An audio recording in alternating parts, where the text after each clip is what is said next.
আজকে আমি এখানে খুবই বিখ্যাত একটা পেন্টিং দি স্টারি নাইট এই পেন্টিংটা আর্ট করার চেষ্টা করেছি। এটা আর্ট করব স্টারি নাইটের থিমে, বাট সম্পূর্ণ আমি আমার মতো করে আর্ট করব। এটা খুবই ফেমাস একটা পেন্টিং, আপনারা সবাই কম বেশি এটা হয়তো বা দেখেছেন বা এটা সম্পর্কে জানেন।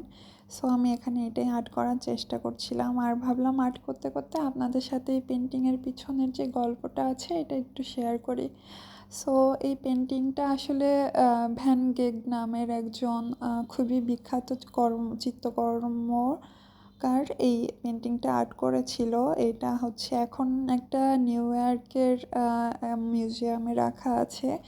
এই পেন্টিংটা করার সময় ভ্যান গগ ছিলেন আসলে অ্যাসাইলামে, একটা মানসিক হসপিটালে থাকা অবস্থায় সে এই পেন্টিংটা করেছিল।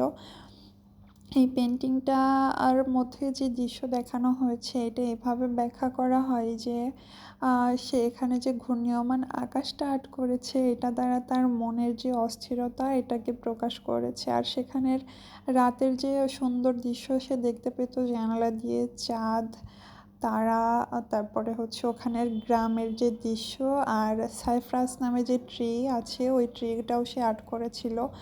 এখানে কিছু আছে তার কাল্পনিক, আর কিছু আছে যা সে আইসালামের জানালা থেকে দেখতে পেত, তার প্রাকৃতিক দৃশ্য, এগুলো সব কম্বিনেশনে তিনি এটা আর্ট করেছিলেন। তো আমি আমার বাকি ভিডিওটা নেক্সট ভিডিওতে কমপ্লিট করব, আর বাকি গল্প ওখানেই হবে। Thank you.